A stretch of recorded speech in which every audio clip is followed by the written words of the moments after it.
Boa noite a todos, sejam bem-vindos aqui ao AI Summit Podcast, mais um episódio incrível que a gente vai ter hoje com duas pessoas incríveis aqui, do qual eu sou extremamente fã, o Walter Longo, ex-presidente da Abril, Dr. Giovanni Serri, que é o diretor do HC, foi secretário de Saúde. Eu sou o Muzi, sou o chairman do Instituto Valor e hoje eu quero que vocês prestem muita atenção nessas duas pessoas que estão aqui com a gente, porque eles têm muito para ensinar. Então, Dr. Giovanni, seja bem-vindo, fala um pouco de você. Aqui, por tradição, a gente não conta a história de ninguém, você mesmo conta a sua história. Obrigado, Muzi. É bom estar aqui com você, é uma amizade de longo tempo, estar do lado aí do Walter Longo e poder falar um pouco sobre a inteligência artificial, de o que nós esperamos do futuro, né, como as coisas, os desafios, né, que nós temos que enfrentar, né, nessa era de transformação digital. Eu presido o Inova HC, que é o hub de inovação do Hospital das Clínicas, e o Instituto de Radiologia. Isso tem muito a ver porque a radiologia sempre foi uma especialidade muito tecnológica, né? E presido também o Instituto Coalizão Saúde, que é um instituto propositivo que reúne todo o setor produtivo da saúde. A minha trajetória, sou professor titular de radiologia da Faculdade de Medicina da USP e fui diretor da Faculdade de Medicina por 2 mandatos, fui secretário de Saúde, Estado da Saúde e em certo momento, né, eu achei que era importante, né, desenvolver um hub de inovação dentro do Hospital das Clínicas. O Hospital das Clínicas sempre foi uma instituição inovadora, né? Por exemplo, lá foi feito o primeiro transplante de fígado intervivos do mundo, né, de doador vivo, né? E hoje se fazem milhares de transplantes todos os dias, então essa técnica foi desenvolvida lá e muitas coisas, né? Mas eu achei que era importante ordenar a questão da inovação, né? E criar a cultura do empreendedorismo e da inovação dentro da Faculdade de Medicina, estimular os alunos para serem empreendedores. E eu devo dizer que hoje boa parte dos alunos da Faculdade de Medicina, eles querem ser empreendedores, eles não pensam em ser médicos convencionais. E eu vejo que a saúde precisa muito de uma mentalidade de empreendedorismo, né? Nós precisamos criar riquezas, criar soluções customizadas para a área da saúde, precisamos estimular, né, a possibilidade de ter produtos nacionais, criar empregos. Então, eu acho que a inovação é uma das saídas, né, que o Brasil tem para poder, se não solucionar, pelo menos ajudar a resolver os grandes problemas de saúde público e privado. Muito bom. Walter, que honra estar aqui com você. Obrigado. Olha, eu estou aqui rezando para dar tudo certo com a participação do Walter no AI Summit. Ele me contou um segredo aqui que eu só posso revelar muito breve, mas estamos aqui hoje, a gente está muito honrado de te receber. Obrigado. Tinha muita gente querendo participar aqui, ocupando a cadeira do lado, né? E eu assim, não, hoje é um dia especial, tem que dividir bem o tempo entre o Giovanni e o Walter, que são as pessoas que eu mais gosto dentro dessa jornada que a gente tem aí. Nada contra os outros palestrantes, pelo amor de Deus, hein? Mas quando a gente é fã, a gente faz tudo diferente. Walter. Obrigado. Aqui é o Muzi, seu fã. Obrigado, Muzi, obrigado, Giovanni, por estar aqui conosco, né? Para falar um pouco de mim, muito rapidamente, eu tive uma vida dedicada à gestão de empresas, né? Fui CEO de várias empresas, sou publicitário e administrador de formação, e quando foi no começo deste milênio, ou deste século, eu era um publicitário já renomado, presidente da MTV, presidente da TV Abril, lançando TV a cabo, quando tive um problema na família, gravíssimo de saúde, e quase sem esperança de resolver, um dia fui chamado por um sócio meu nos Estados Unidos, dizendo: Walter, tem uma pessoa aqui que é um cientista especialista nesta área, talvez valesse a pena você vir falar com ele. Eu fui falar com esta pessoa, lá pelo ano 2000, e essa pessoa, então, falou, olha, nunca vi essa doença, é raríssima realmente, o prognóstico é realmente ruim, mas tem um negócio novo chamado Google, que eu acho que valia a pena a gente olhar, ver se acha alguma coisa. E naquele dia e naquela noite passamos horas e horas e horas no Google, a primeira vez que eu vi o Google, né? E descobrimos em Hong Kong um doutor chamado Dr. Kong, que já havia tratado desse problema em 80 pessoas, porque era um problema que dava muito na China e no México. E ele falou, olha, eu descobri que o que está matando todos os pacientes, e por isso a letalidade é muito grande, tem a ver com o próprio tratamento. Ou seja, o tratamento está trazendo, vamos dizer assim, a mortalidade a esses níveis tão altos. E eu estou agora tentando um novo protocolo. E aí contou para a gente qual era o novo protocolo que ele estava fazendo.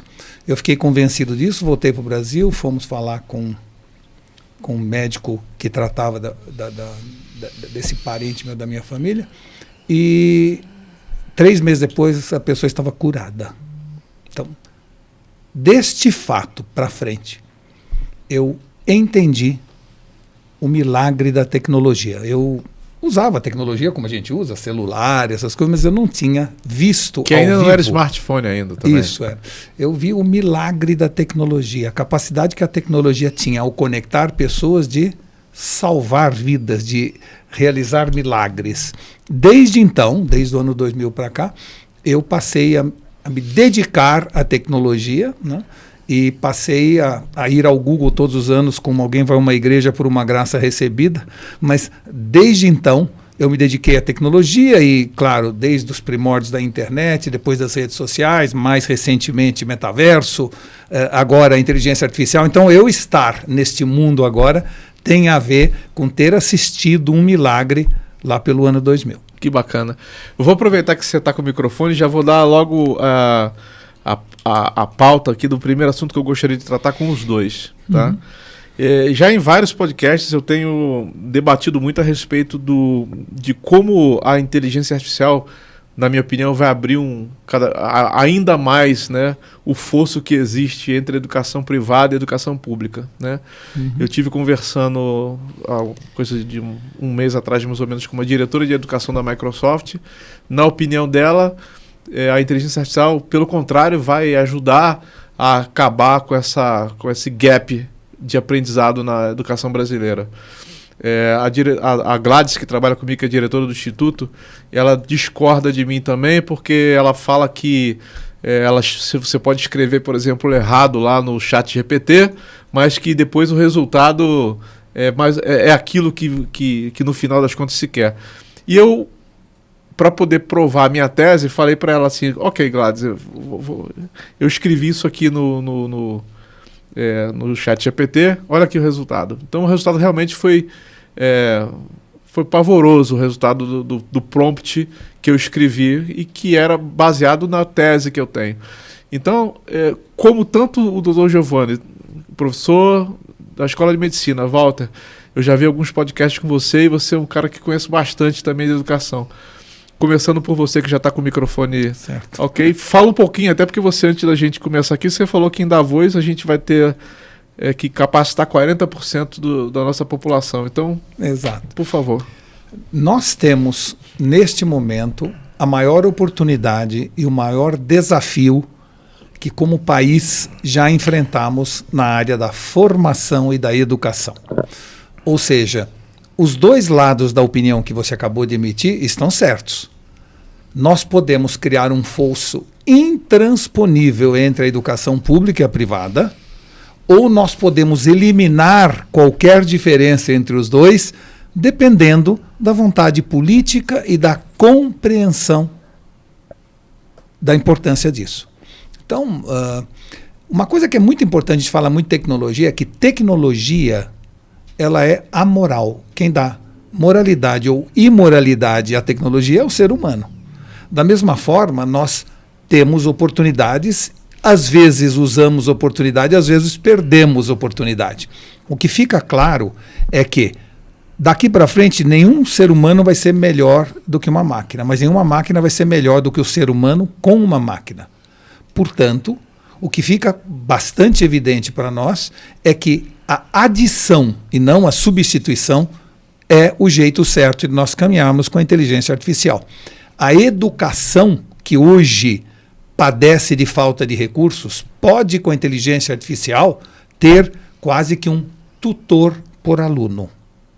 E tudo nos mostra na área de educação que pessoas que têm aulas da forma até hoje natural, com dezenas de alunos na frente de um professor, e outros que por acaso tem um tutor que acompanha individualmente aquele aluno e que ele estimula no dia a dia a ir rápido naquilo que já sabe e prestar mais atenção naquilo que não sabe, individualizando a relação com aquele aluno, o resultado é exponencialmente maior.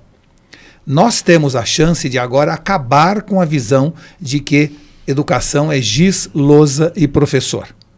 Nós temos que entender que daqui para frente a tecnologia casada com o professor pode transformar professores que hoje dão aula, a mesma aula para 20, 30 alunos, em tutores individualizados de cada aluno e mentores inspirando esses alunos todos a continuar estudando e evoluindo. Até pouco tempo atrás, ou até hoje, a gente tem aula na classe e depois vai fazer lição em casa.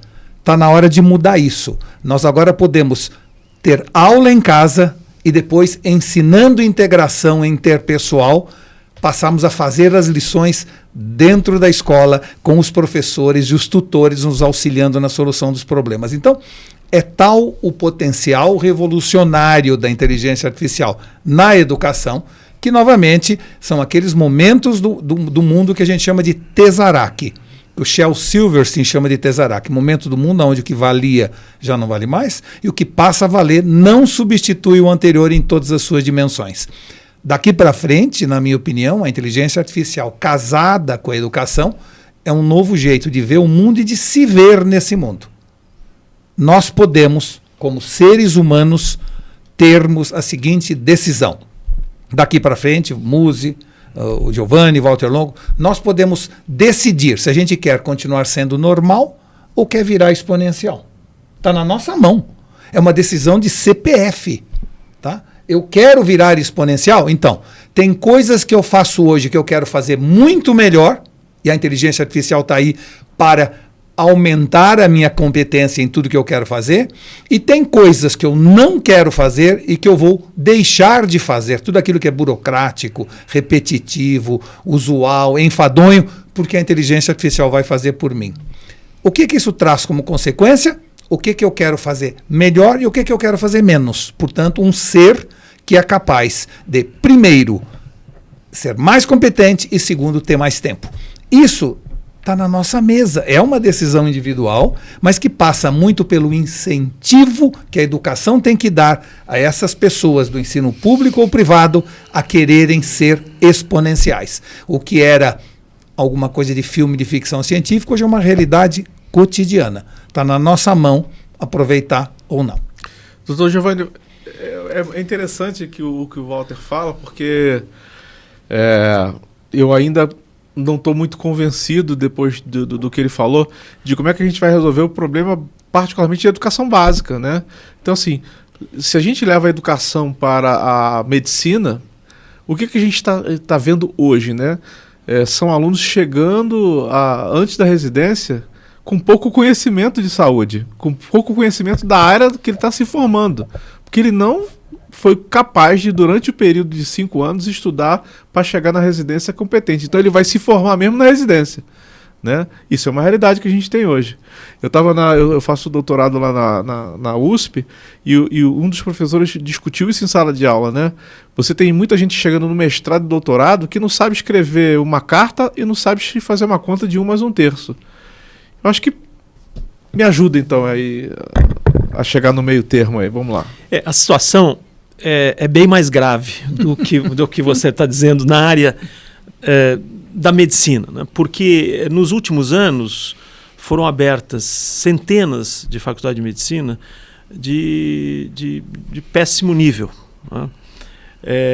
E esses médicos, eles chegam ao mercado sem um conhecimento mínimo da medicina.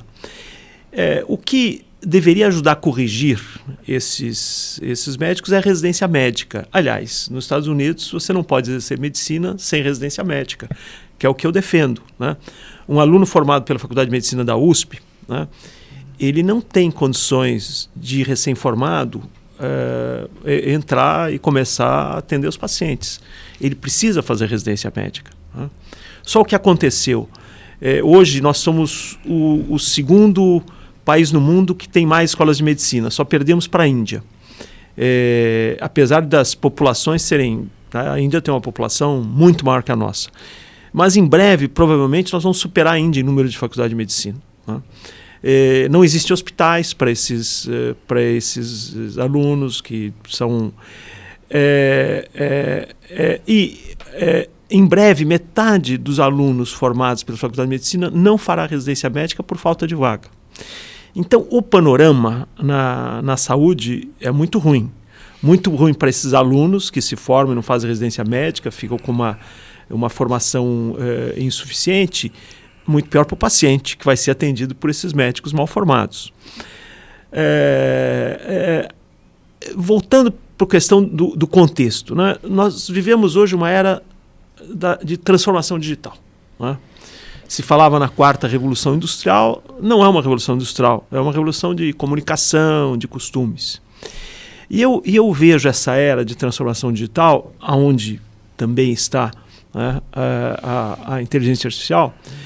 É a primeira vez que a tecnologia ela não encarece saúde. A tecnologia, a saúde digital, a inteligência artificial são uma oportunidade de ajudar a reduzir a desigualdade e melhorar o acesso. Ao mesmo tempo, reduzir o custo da saúde. Então, essa é uma grande oportunidade que nós temos de usar a tecnologia para poder ajudar a resolver os grandes problemas da saúde do país, né? Porque o Brasil é um país continental, né? O acesso é muito difícil, mas eu digo que o acesso não é só difícil em regiões remotas, como a região amazônica. O acesso é difícil na periferia das grandes cidades. Então, eu vejo que a saúde digital, a inteligência artificial podem justamente reduzir essas distâncias e podem ajudar justamente na capacitação em larga escala, né? O que até alguns anos atrás era feito presencialmente, isso, nesse aspecto, eu diria, esse é o legado positivo da pandemia, né? A pandemia foi uma tragédia sanitária, mas deixou um legado positivo, né? O legado positivo foi esta visão, né, que se pode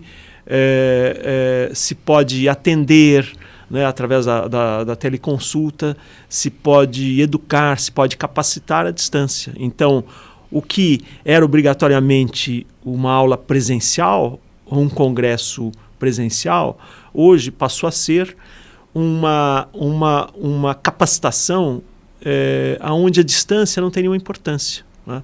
Onde se pode... não se capacitam 10 pessoas, se capacitam milhares de pessoas, né? E este instrumento é justamente um instrumento extremamente necessário para a nossa realidade. Como é que nós vamos ajudar a formar esses médicos que vêm com uma formação insuficiente? Nós temos que utilizar esses recursos tecnológicos para poder compensar, né, esse gap educacional e fazer que eles estejam prontos, né, para poder atender a população do país inteiro. E eu digo um exemplo muito interessante porque durante a pandemia nós colocamos dentro do Hospital das Clínicas saúde digital como olhando o futuro, né? Quer dizer, nós embarcamos na transformação digital. E nós fizemos uma parceria com o governo britânico, né? O governo britânico, porque o nosso sistema de saúde, o SUS, é inspirado no NHS britânico. O governo britânico fez uma parceria, inclusive financiou a McKinsey para trabalhar conosco no projeto. E nós perguntamos, né, para os médicos, né, e os profissionais de saúde do Hospital das Clínicas o que eles achavam, né, da teleconsulta, da saúde digital. E a posição foi unânime. Todos achavam que eles gostariam de participar, gostariam fazer teleconsulta, mas não se consideravam capacitados para isso, né? Então mostra a importância da capacitação nessa era de transformação digital, né? Mas nós temos os instrumentos, nós temos que utilizá-los, mas nós temos que capacitar as pessoas a utilizar a tecnologia, senão não vai funcionar. Eu concordo quando você fala que a gente tem médicos chegando muito mal preparados, né, para poder ir para o atendimento público. Até no último podcast aqui eu comentei de um exame que eu fui fazer radiológico, uma tomografia, porque eu estava com influenza e a médica pediu para eu poder fazer uma tomografia para poder saber o que eu tinha. Ela fez a tomografia, uma médica já de uma certa idade, e ela... você não tem nada, pode voltar para casa. E aí eu compartilhei essa radiografia com a namorada do meu filho, né? Ela não tem residência ainda, mas ela bateu o olho na tomografia e falou assim: o seu Muzi, ela me chama de seu Muzi, né? Vai num cardiologista, porque eu acho que essa tomografia aqui está revelando um problema do seu coração. E ela não fez a residência ainda, você vê assim, ela está num outro patamar, né? Ela conseguiu enxergar o que uma médica mais experiente não enxergou, porque talvez, e aí a gente pode debater isso ou não, porque ela já está mais acostumada a esses processos mais digitais. Eu tenho a impressão de que pode ser isso, uma resposta, mas pode ser também um nível de interesse. E eu acho que talvez a coisa mais importante hoje, principalmente nas novas gerações, é a perda gradual da vontade, do querer, do interesse em qualquer coisa. A gente tem que entender que o que nos diferencia da inteligência artificial é a vontade, né? A inteligência artificial não quer nada, nós queremos. Foi a vontade que nos levou em 1500 a se jogar de maneira entusiasmada no mar, sem saber onde ia parar, porque a gente queria saber o que tinha do outro lado. Foi o interesse, o querer, a vontade, o desejo que nos levou à Lua. Ou seja, o ser humano evoluiu através do desejo, do querer e etc. E pessoas que querem, né, sem dúvida que vão mais longe. Ou seja, pessoas interessadas acabam sendo mais interessantes. E o problema, eu vejo, muito grande é que, independente da idade, as pessoas, de alguma maneira, perderam muito da vontade. Pessoas com vontade são capazes de tudo. E agora, com a inteligência artificial, voltando ao nosso tema, é importante que todos que estão nos ouvindo entendam que a inteligência artificial não chega para tirar empregos, até vai tirar alguns. Ela chega para devolver nossa humanidade. E voltando Isso é diferente, hein? Isso é diferente do que eu tenho ouvido. Ou seja, hoje, quando o médico, graças à inteligência artificial, pode comparar a minha tomografia ou ressonância magnética com milhões de outras em questão de minutos, vai sobrar mais tempo para ele para perguntar para mim como eu estou me sentindo, como a minha família está reagindo ao problema, se a assistência médica minha está me dando total apoio, ou seja, vai dar a chance a ele de ser mais humano. Porque para isso que eu fui no consultório dele. Enquanto isso, a máquina está comparando os laudos, não vai deixar passar esse problema que a sua nora, não, a sua... Né? Quase nora Identificou, mas mais do que isso, vai dar a chance a ele de atender mais pacientes, de resolver um problema do déficit de atendimento. Ou seja, a inteligência artificial chegou não apenas para nos ensinar, mas para também nos alertar dos que não foram ensinados corretamente quanto ao eventual problema. A gente vê que tem muito hospital que se daria o remédio errado, na dose errada, mas ela não pode dar porque ela é obrigada a comparar a minha pulseira com a bula do remédio. Ou seja, tudo isso já é o desenvolvimento da inteligência artificial, evitando o erro humano. A pergunta é, deveríamos ter erro humano? Não, nós deveríamos ter uma educação melhor.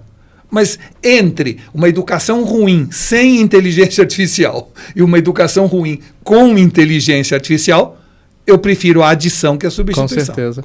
Agora, uma coisa interessante, você que é um homem da publicidade, vou fazer um comentário que talvez seja uma pergunta um pouco mais capciosa, né? Uhum. Algumas semanas atrás, um jornalista estava escrevendo uma matéria e logo no início da reportagem tinha um prompt completo.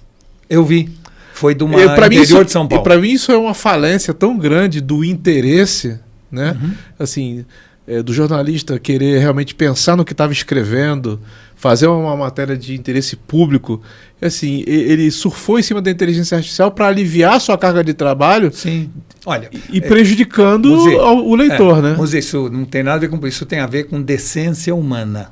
Eu vou dar um exemplo a você. Na minha época, eu tinha colegas que viviam na faculdade de fazer trabalho para os outros alunos. E você mas isso tem até hoje, né? Isso tem até hoje. Já era o chat GPT da época. Ou seja, quando alguém não quer fazer as coisas, ele vai dar um jeito, seja com inteligência artificial ou com burrice humana. Eu daria numa faculdade o diploma no primeiro dia. Você quer um diploma? Está aqui o diploma. Ponto. Agora vamos começar a estudar. Quem quer estudar, fica. Quem não quiser, vai embora. Porque esta ideia de que o professor finge que ensina, o aluno finge que estuda e a faculdade cobra a mensalidade, está errado. Como princípio moral. Você está numa escola não é para passar de ano, é para estudar, aprender e poder exercer sua atividade. Se você não pensa assim, você vai ter o seu colega para quem você vai pagar para fazer o trabalho para você, vai colar na prova ou vai usar o chat GPT. Mudam as ferramentas, mas a decência humana, a moralidade, ela é a mesma desde os tempos imemoriais. E a gente agora está vendo assim, faculdade que cobra R$59 pela mensalidade e está cobrando R$15,90 pela pós-graduação. Isso é indecente, né? Eu diria que sim, mas novamente, assim, tem quem vai lá e vai em busca de diploma. Você sabia que 70% das pessoas que compram cursos online não assistem o curso online? Compram por impulso, né? Você sabia que 70% das pessoas que compram livro não leem os livros? O problema somos nós, não é a inteligência artificial. A inteligência artificial apenas está desnudando com tintas mais fortes a fraqueza humana. Esta chance que nós temos hoje de saber o que quiser, a hora que der vontade, na profundidade desejada, vai gerar no mundo uma nova inequalidade social. Nós não seremos mais divididos entre ricos e pobres, ou brancos e negros, sim entre curiosos e descuriosos, interessados interessantes e desinteressados desinteressantes. Essa é uma teoria muito boa. Mas sabe, falando um pouco na questão da ameaça da inteligência artificial, 6 anos atrás nós temos um grande congresso de radiologia em Chicago, né, um dos maiores do mundo. Né? E um cientista de dados, ele fez uma afirmação dizendo que nós devíamos parar de formar radiologistas. Né? Porque os radiologistas... Eu estava aqui na minha pauta te perguntar sobre isso. Então, os radiologistas iam ser substituídos em poucos anos pela inteligência artificial. Né? Neste ano, nós tivemos 0 candidatos da Faculdade de Medicina da USP para a residência de radiologia. 0. E no ano seguinte tivemos 1. Demoramos algum tempo para nos recuperar. Né? Você vê o que é essas previsões um pouco arrojadas causam mal. Né? E o que nós vimos, né, passados esses anos, que a inteligência artificial não vai substituir o médico, ele é uma ferramenta para o médico. Hoje, o radiologista ele usa a inteligência artificial como uma ferramenta. O que vai acontecer de fato? O radiologista que não usa inteligência artificial vai ser substituído pelo radiologista que usa inteligência artificial. Então, agora, essa questão de ver, né, esse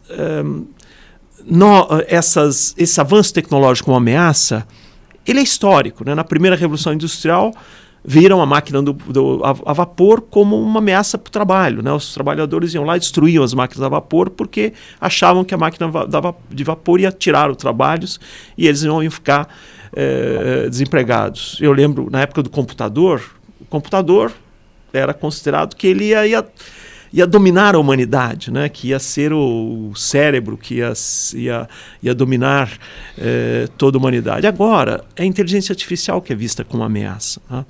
E eu vejo que até o ano passado, mais da metade dos algoritmos de inteligência artificial em saúde aprovados pelo FDA eram relacionados com radiologia. Então, a radiologia teve essa oportunidade de interagir cedo com a inteligência artificial, porque é uma especialidade muito tecnológica, né? E hoje nós enxergamos, né, que a inteligência artificial é uma ferramenta importantíssima para o radiologista. O radiologista vai precisar dessa ferramenta para dar mais precisão ao diagnóstico, poder errar menos, dar mais segurança para o paciente. Então, essa questão, né, de ver a inteligência artificial como uma ameaça, né, ao trabalho é apenas algo que se repete, né, na história da humanidade. Isso a gente chama em determinismo histórico a revolta dos incumbentes. Não é? Ou seja, quando Gutenberg lançou a imprensa, não é? Houve a revolta dos escribas. Quando os ludites ou luddites, como um movimento na Revolução Industrial, punha fogo nas tecelagens, era para preservar o emprego dos tecelões. Né? Recentemente, a disputa suicida entre Uber e taxistas era mais uma vez a demonstração da revolta dos incumbentes. Isso é histórico, isso acontece, logo depois se acomoda e, segundo o Fórum Econômico Mundial deste ano, nos próximos 3 a 4 anos, no mundo nós vamos assistir, graças à inteligência artificial, a perda de 85 milhões de empregos, mas o surgimento de 93 milhões de novos jobs ou funções. A questão que fica, o desafio é, serão esses 85 milhões capazes de serem retreinados para exercer esses 92 milhões de jobs ou funções? Essa é uma questão, é um desafio. Mas que claramente toda tecnologia destrói e constrói. Isso tem sido assim ao largo da história. E esse assunto de emprego, que todo mundo fala, que vai perder emprego, assim, as telefonistas no começo do século passado precisavam uma telefonista para cada conexão que a gente fazia. Tinha que enfiar aquele pininho no lugar certo para uma pessoa falar com a outra. Mais recentemente, o cobrador de ônibus era obrigatório, o ascensorista era uma figura obrigatória. Então, a gente... Em Brasília ainda é, né? Em Brasília ainda é. Pelo amor de Deus. Aliás, não é a única coisa que Brasília ainda é um pouco, vamos dizer assim, avessa a ineditismo, né, e tecnologia. Mas eu acredito que a inteligência artificial apenas é mais um capítulo da história da revolta dos incumbentes. Muito bom. Bom, a gente agora vai chamar um breve intervalo e daqui a pouco a gente volta. O futuro está aqui e o Brasil está na vanguarda da inovação. Apresentamos o AI Summit Brasil 2024, um evento de destaque no campo da inteligência artificial, com o tema Conectando Ideias, Criando Futuros. Reunimos os maiores especialistas para compartilhar conhecimentos e discutir o desenvolvimento ético e inovador da inteligência artificial, fomentando o conhecimento avançado, promovendo a colaboração e explorando aplicações práticas. Não perca essa oportunidade de estar na vanguarda. Inscreva-se agora. Visite aisummit.org.br para mais informações. Boa noite a todos, estamos de volta aqui para o segundo bloco desse podcast que está incrível com o Dr. Giovanni Serra e com o Walter Longo. E a gente vai entrar agora num tema que é o quão antes a gente precisa propor projetos na área de inteligência artificial. E aqui a gente tem 2 cases reais que, no meu caso, foram cases de insucesso. Tá? O primeiro case foi com o Walter, realmente foi com ele, quando a gente estava montando o que seria uma primeira empresa de compartilhamento de aeronave, de helicóptero e avião, usando a inteligência artificial para fazer todo o processo de agendamento, escolha de catering, etc.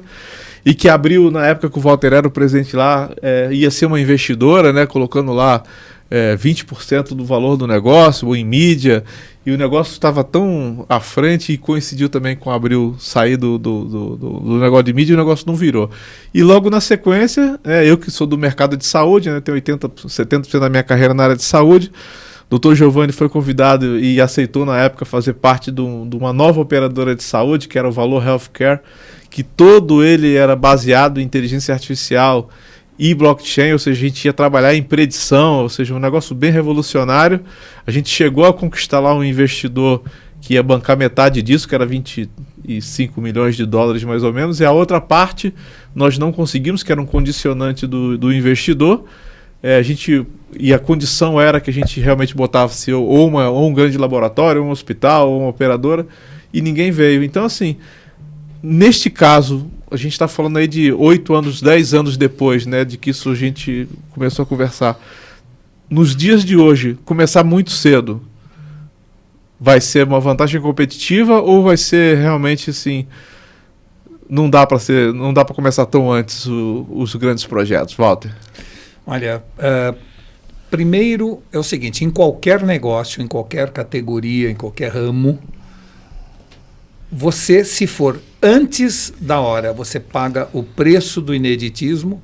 Se for depois da hora, você paga o preço do comoditismo, né? Então, qualquer negócio é assim.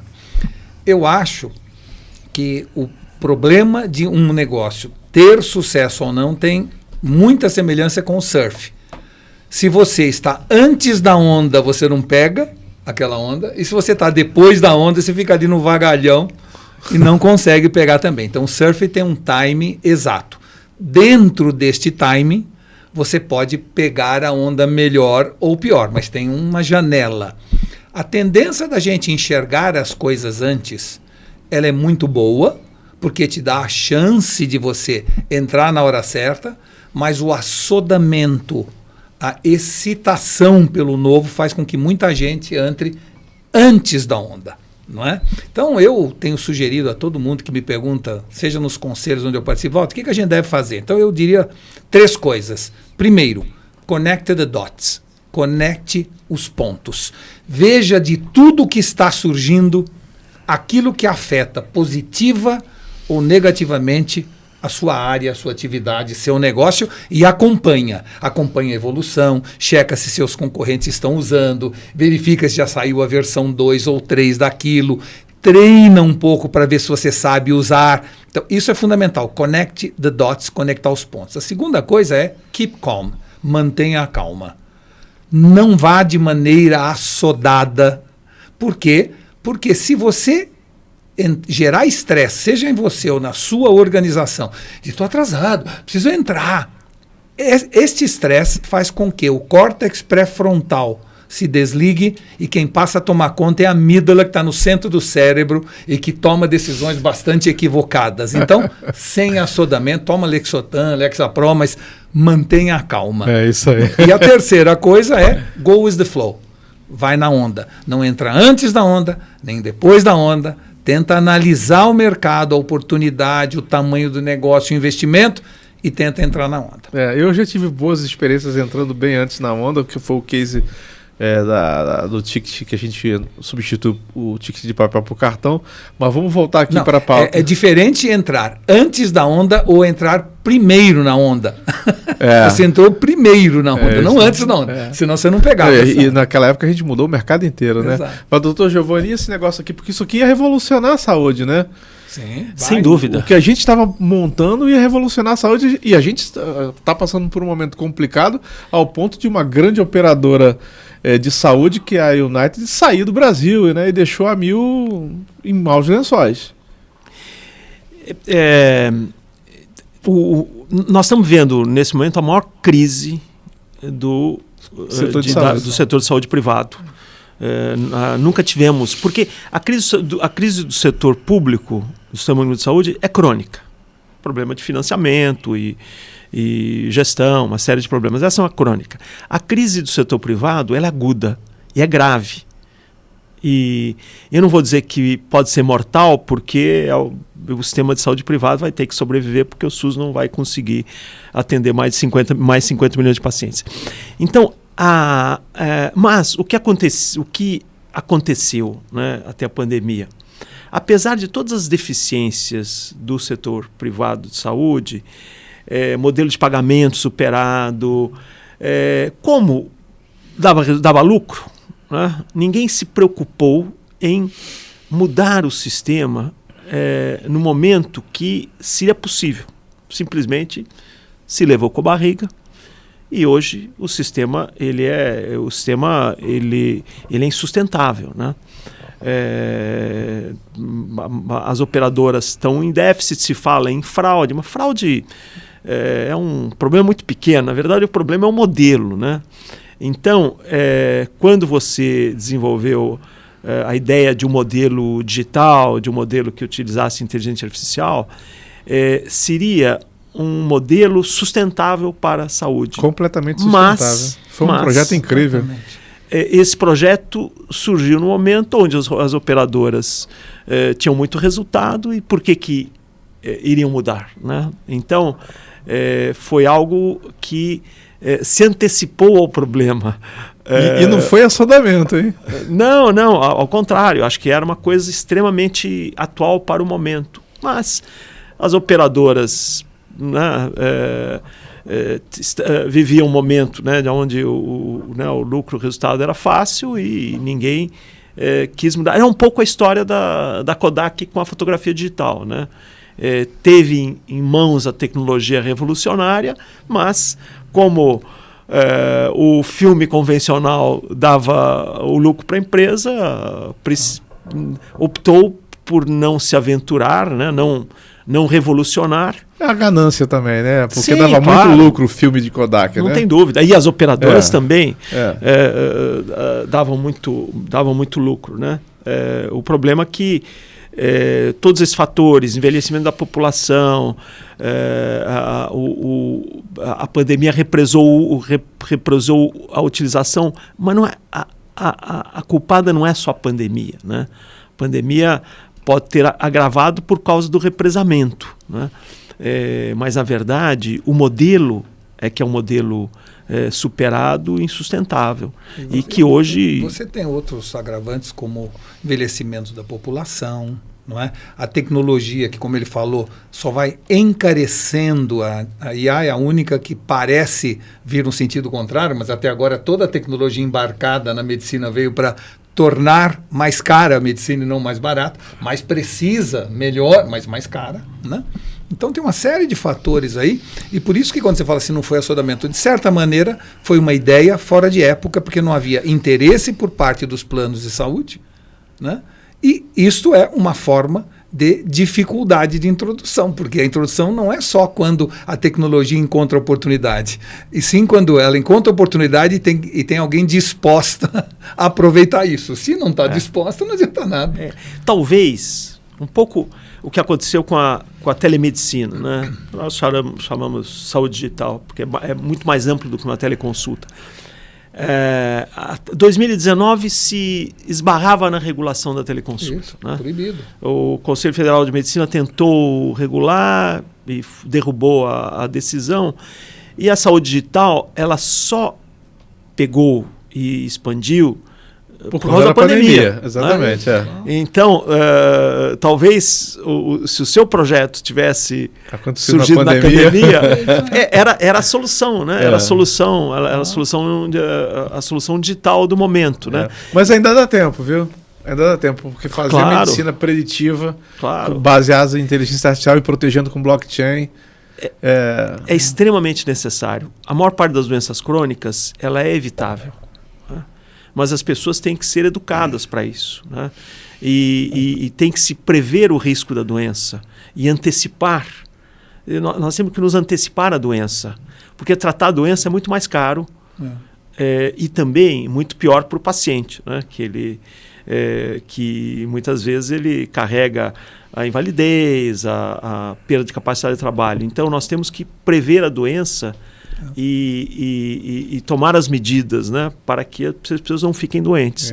E é justamente o modelo que você tinha pensado. E um assunto para a gente comentar num outro podcast, né, no outro dia. Aqui pode ser hoje também. Assim, uma coisa muito importante é que, paralelo a tudo isso, a crise dos planos de saúde, ao envelhecimento, tem mais um fator que também chegou na mesa e que precisa ser discutido, que é o conceito de saúde que se expandiu e se alterou. Até muito pouco tempo atrás, ter saúde era não estar doente.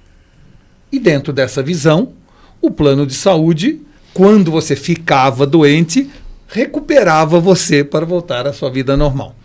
O conceito de saúde foi muito ampliado na cabeça da população. Hoje, ter saúde não é apenas não estar doente, e sim estar bem, sentir-se bem e parecer bem.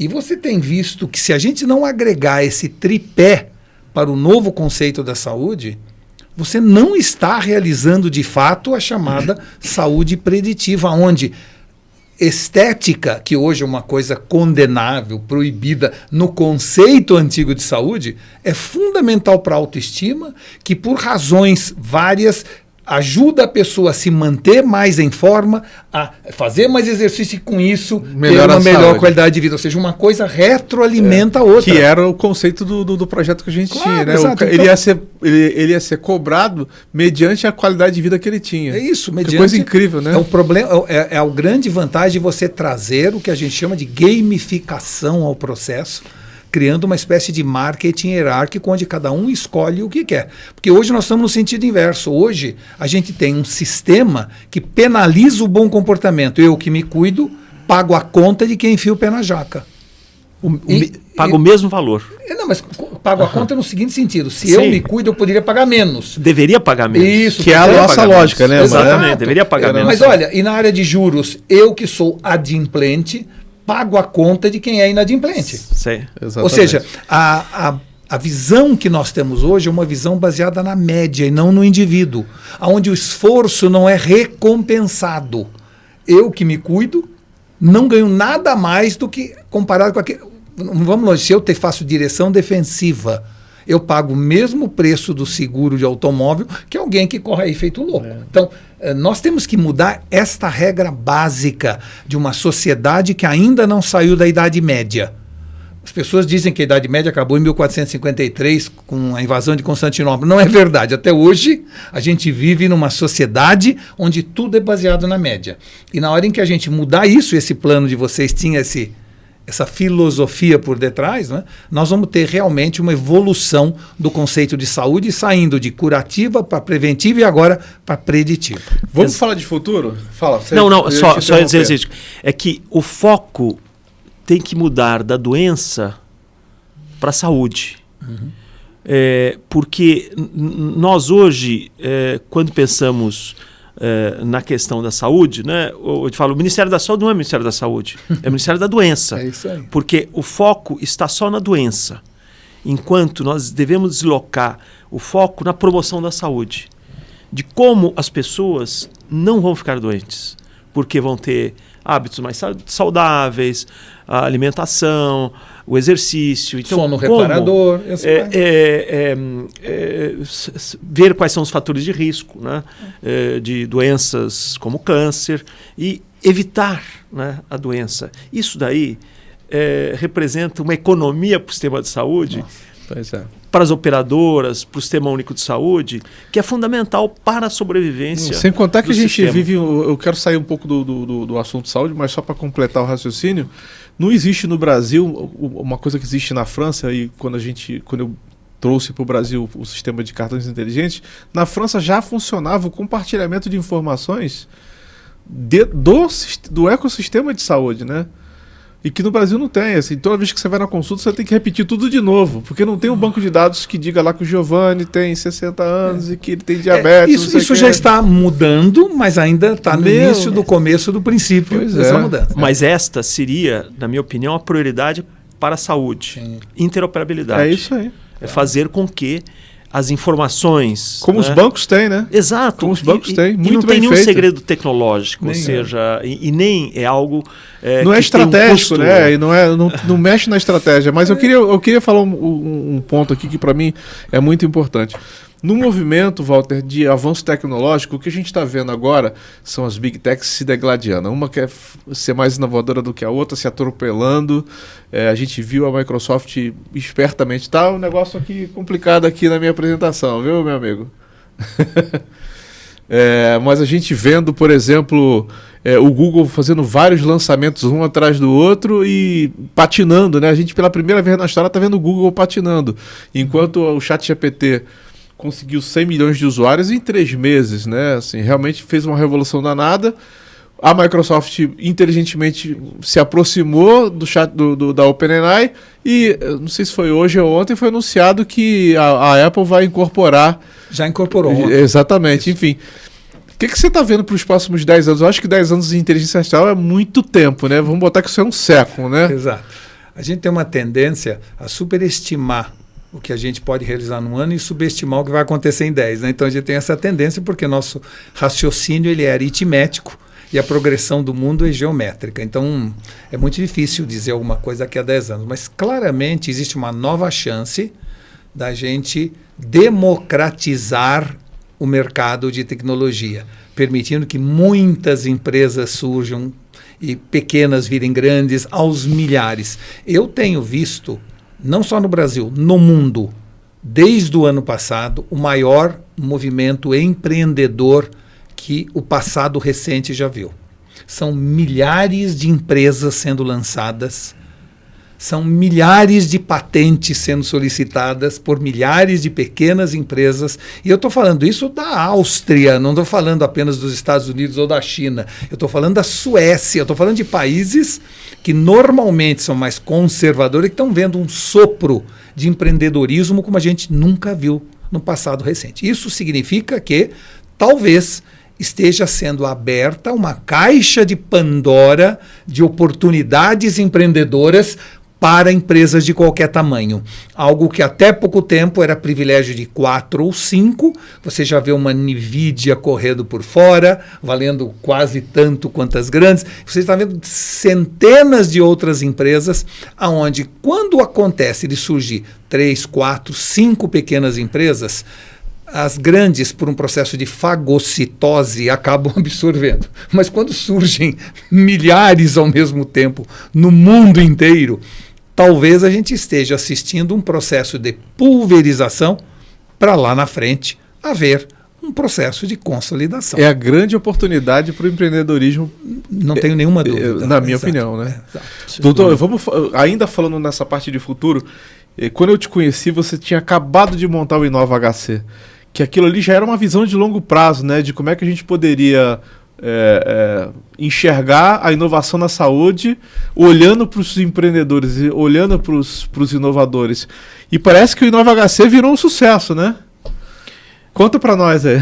Sem dúvida. O Inova HC, ele, como hub de inovação aberta, atraiu muitos empreendedores, muitas startups, né? Algumas centenas já passaram pelo nosso hub, algumas tiveram sucesso, e essa associação, né, de um hub de inovação na saúde ao maior hospital, né, do país, né? Ou seja, o Hospital das Clínicas é um testbed para a inovação. Quer dizer, se tem uma solução para a saúde, tem um lugar para testar. Pode ser um sistema inovador por uma terapia intensiva, ou pode ser um sistema inovador por um atendimento ambulatorial, ou seja, toda a complexidade, né, da inovação. E aí, por coincidência, né, em 2020, o Inova HC cria seu primeiro laboratório de inteligência artificial. Quem financiou? A Siemens, foi uma parceria com a Siemens. Tá. Hoje é um centro de ciência e tecnologia da FAPESP. Hoje temos parcerias com várias empresas. E eu conto a primeira experiência, né, que mostrou como a inteligência artificial foi revolucionário. No começo da pandemia, para se ter um diagnóstico de Covid, demorava uma semana, 10 dias para ter o diagnóstico laboratorial, né? Então nós montamos uma plataforma de inteligência artificial, a Siemens foi um parceiro, mas a Huawei foi outro parceiro, a GE foi outro parceiro. Pode ser patrocinadora da AI Summit, tem esse jabá aqui. E essa plataforma, em 3 minutos, né, nós conectamos 60 hospitais no país inteiro. O médico, né, colocava a tomografia de tórax na nossa plataforma. Em 3 minutos, a plataforma dizia se era suspeito de Covid, qual a extensão da doença. Era uma época que os radiologistas não tinham experiência com Covid, não conheciam Covid, né? E a extensão da doença era muito importante para determinar a necessidade, por exemplo, de uma internação em terapia intensiva, de uma internação ou de uma internação em terapia intensiva. Né? Então, aquilo, nós fizemos uma das maiores bases do mundo, né, de casos de Covid pulmonar, que na época era a grande causa de mortalidade, e nos sinalizou, né, de como a inteligência artificial, dentro do Inova HC, seria uma revolução, né, para o atendimento e para a oportunidade de empreendedorismo. E eu vejo a inteligência artificial como uma das grandes áreas onde pode crescer o empreendedorismo na criação de algoritmos para a saúde. Legal. Agora, Walter, uma coisa que é muito intrigante nesse tempo de inovação acelerada com inteligência artificial é com relação às... a gente está falando de muitas oportunidades para o empreendedorismo, né? Mas, ao mesmo tempo, a gente vê que as grandes empresas estão tendo dificuldade muito grande de implementar as suas soluções, né? São poucos os cases, né? Dá para contar nos dedos das empresas, vamos falar de Brasil, implementando inteligência artificial em larga escala, né? Sim, ou seja, sim. Você está vendo as Big Techs meio nervosas, você não está percebendo isso, não? Não, eu estou percebendo, acho que assim, como tudo que é inédito e muito rápido, não é? Gera essa estupefação inicial, onde muita gente fala, pouca gente faz, até que a coisa entra num ritmo e ganha uma aceleração lá na frente. Se você olhar, sempre o que é exponencial, ele passa um tempo numa curva um pouco flat e de repente, né, explode. Vai acontecer isso também com a inteligência artificial.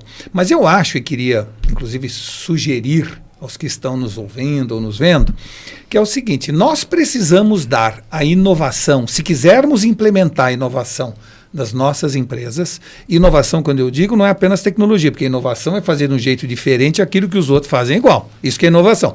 Tecnologia é uma das formas da gente inovar. Mas, como ele falou, você pode inovar nos processos, pode inovar no atendimento, pode inovar num monte de coisa. Mas se você quer efetivamente inovar numa empresa, e isso é importante, porque hoje o grande risco é não arriscar, o grande risco é não inovar. Então, se a gente quer inovar, nós precisamos criar uma cultura de inovação que parta do princípio que às vezes eu acerto, às vezes eu aprendo, que aceite o risco rápido, né, e o erro rápido para depois arrumar, mas principalmente que as pessoas consigam entender que o erro, não é contrário é contraintuitivo. Para nós, o erro é castigado.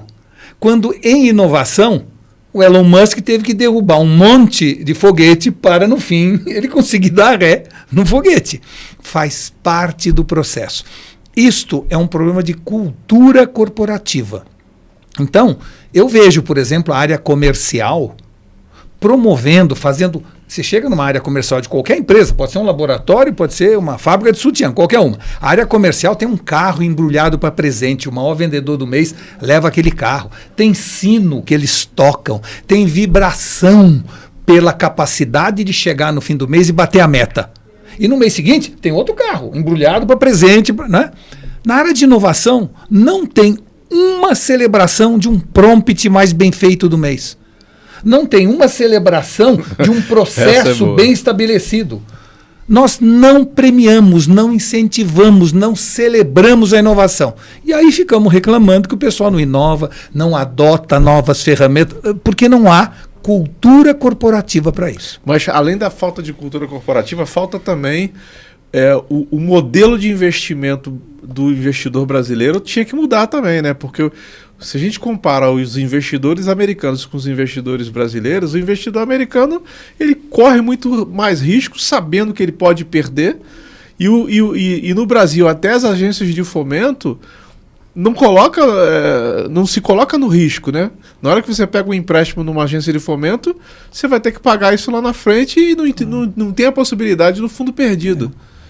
Então a gente também teria que mudar esse mindset dos investidores. Teria que mudar, mas eu acredito que é muito mais difícil essa mudança ocorrer do que a gente entender que na minha empresa, na sua empresa, na empresa de todo mundo, nós precisamos passar a celebrar o inédito, a inovação, a possibilidade de você rever coisas e premiar pessoas, incentivar pessoas por qualquer atitude inovadora que elas tomem. Eu vejo que as pessoas estão adotando o ChatGPT por elas, porque não há nenhum incentivo para isso dentro das organizações. Isso eu acho que é um problema que está atrasando as empresas. Legal. Eu vou pedir agora para o doutor Giovanni comentar este livro aqui. Esse livro aqui é de autoria do Walter, tá certo? o que você acha com relação às habilidades, né? Porque a inteligência artificial vai trazer uma mudança radical de habilidades. E aí você comenta o livro do Walter sem ter lido ainda. Eu realmente tenho muita curiosidade, né? Porque as habilidades que são necessárias hoje, nessa era de transformação digital, porque nós somos privilegiados, né? Porque nós estamos vivendo uma era de grandes desafios, mas nós estamos vendo essa transformação, que é uma transformação exponencial. E eu vejo que as pessoas têm que estar preparadas, têm que ter habilidades para uma era que tudo vai mudar muito rápido. Né? E eu acho que esse livro do Walter deve ajudar justamente a encontrar esse caminho. Eu estou curiosíssimo. Ele fez aqui uma dedicatória.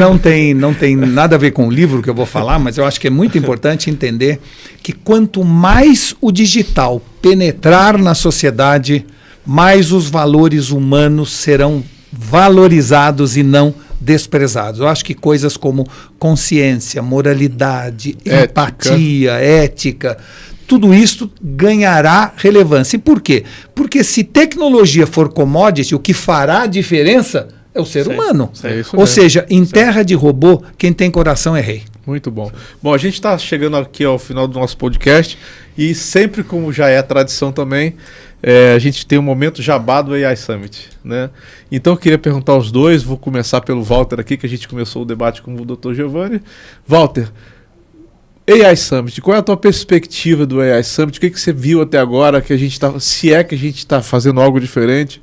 Qual é a qualidade que você vê hoje nessa iniciativa que a gente está tendo hoje? Olha, Museu, eu estava dizendo antes a você da gente começar nosso podcast, em que eu estava muito impressionado com a capacidade de engajamento que eu estava sentindo na comunidade, né, em relação a esse evento. E eu poderia dizer que claramente o que você está fazendo, ou o que você está organizando e aglutinando pessoas ao redor, é mais que um evento, é um movimento.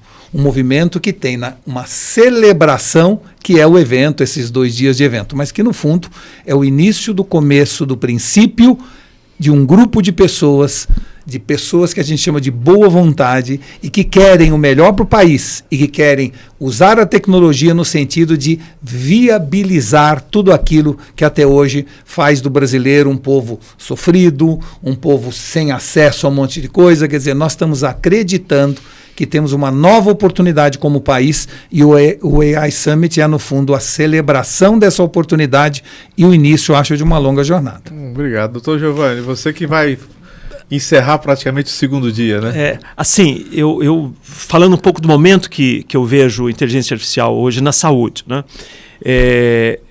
A inteligência artificial já está impactando muito a eficiência, mas a grande contribuição da inteligência artificial no futuro será na precisão e na contribuição para a assistência, né? Como o paciente vai se sentir mais seguro, o erro médico vai reduzir, a segurança do paciente vai aumentar, né? Então, acho que essa vai ser a grande transformação da saúde, da eficiência, a assistência, a segurança do paciente. Eu acho que eu vejo e essa transformação é uma transformação que vai impactar tremendamente a saúde, toda a cadeia da saúde. E eu vejo esse AI Summit uma forma, né, de justamente nesse processo de transformação que nós vivemos, poder divulgar e mostrar para a sociedade a importância que tem a inteligência artificial no nosso momento, no desenvolvimento e nas expectativas que o país tem de criar uma sociedade melhor. Então, eu acho que essa iniciativa é muito importante e parte de você, música, sempre foi uma pessoa muito agregadora. O Walter falou sobre criar um movimento, né? Então, já para encerrar, vou dar aqui não é um spoiler porque já está acontecendo. Nós estamos criando um movimento chamado Mulheres na IA. Por que a gente está criando esse movimento? Um dos podcasts que a gente teve aqui, houve um debate de homens falando sobre mulheres que gerou uma polêmica danada, né? E aí um falou que não, porque eu fiz poli e só tinha 50 pessoas em sala de aula e só tinha uma mulher. O outro, eu fiz computação, também tinha 2 mulheres e tal. Então, assim, Um dos objetivos do AI Summit é um dos meus objetivos pessoais, porque eu sou filho, esposo, pai e avô de mulheres, e a minha família é uma família de mulheres muito fortes. Eu realmente vejo que a mulher hoje ainda não tem espaço na área de tecnologia, nem na área de inteligência artificial. E a gente quer realmente, de forma legítima, genuína, honesta, transparente, criar formas, né, para poder fazer com que isso se torne uma realidade, né, que a mulher tenha esse espaço que hoje ela não tem. Estamos começando com esse projeto chamado Mulheres na IA. A gente já tem muita gente se agregando, assim, foi um movimento muito interessante, porque se existe uma oportunidade para a mulher entrar na área de tecnologia, é a inteligência artificial através do empreendedorismo feminino. É verdade. Você sabe, Buzi, que uma coisa, eu escrevi um livro chamado Mulheres são digitais, homens são analógicos, né? E nesse livro o que eu dizia era isso: se uma empresa quiser armas digitais, fale com os homens. Se a empresa quiser adquirir uma alma digital, ponha mulheres no comando. Mulheres são muito mais multitarefa do que homem é mais centralizado. Mulheres trabalham de maneira matricial, homem é mais hierárquico, né? Mulheres dividem mais suas preocupações, problemas e anseios com os outros, uma visão mais competitiva do que competitiva. Então, as novas organizações que estão surgindo exigem mais mulheres no comando, e eu tenho certeza que a tecnologia é apenas parte. A tecnologia está se humanizando tanto que eu acho que não será um empecilho para as mulheres dominarem as organizações daqui para frente, porque em termos de corporação, o DNA feminino é muito mais preparado para o novo momento de gestão do que aquele tempo da igreja, do exército, das chamadas organizações hierárquicas, onde o homem prevaleceu durante séculos. Pois é. Bom, a gente está no caminho, então eu queria agradecer aqui ao Dr. Giovanni Serra, Walter Longo pela participação. Foi um podcast interessantíssimo, eu tenho certeza que a audiência vai curtir tanto quanto eu curti. Agradeço a participação de todos aqui da audiência e esperamos vocês lá no AI Summit, no Mackenzie, nos dias 2 e 3 de setembro. Dr. Giovanni, muito obrigado. Walter, obrigado. O futuro está aqui e o Brasil está na vanguarda da inovação. Apresentamos o AI Summit Brasil 2024, um evento de destaque no campo da inteligência artificial, com o tema Conectando Ideias, Criando Futuros. Reunimos os maiores especialistas para compartilhar conhecimentos e discutir o desenvolvimento ético e inovador da inteligência artificial, fomentando o conhecimento avançado, promovendo a colaboração e explorando aplicações práticas. Não perca essa oportunidade de estar na vanguarda. Inscreva-se agora. Visite aisummit.org.br para mais informações.